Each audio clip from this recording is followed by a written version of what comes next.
Good morning, students. Our first lesson for our English class is all about capital letters.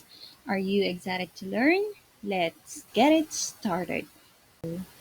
The capital letter is also called a big letter or uppercase letter or sometimes just a capital. So it's written as the big A, B, C, D, E, F, G, H, I, J, K, L, M, N, O, P, Q, R, S, T, U, V, W, X, Y, and Z. So, ang mga letra po natin, pag sinulat sa malalaki, that is what we call the capital letter. Ngayon naman, kailan natin ginagamit ang mga capital letters? Una, we use a capital letter for the first letter in a sentence.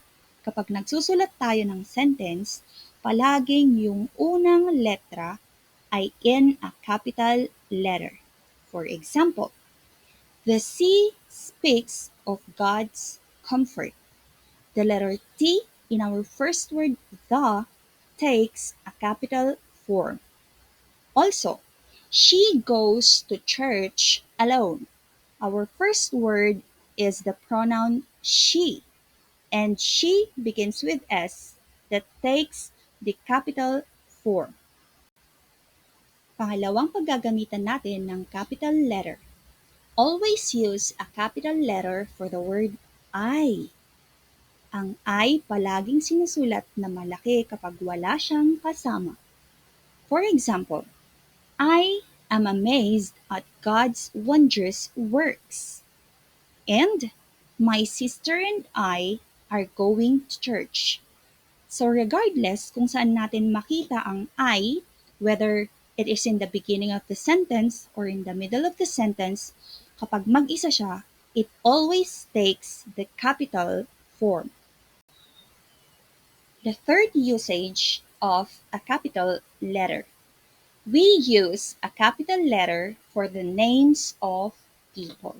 When we write, kapag nagsusulat tayo ng pangalan ng tao, palagi nating ginagamit ang capital letter to write the first letter. For example, Peter, Andrew, Matthew, Esther, Raquel, Joan, Sarah, Jubal, Eunice, and so on and so forth. Every time na magsusulat tayo ng pangalan ng tao, palagi nating ginagamit ang capital letter in the first letter. Fourth usage of a capital letter.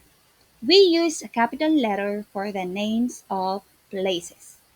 Reminder, itong names of places na ito, these are proper nouns. We are going to discuss that further sa mga susunod nating lesson.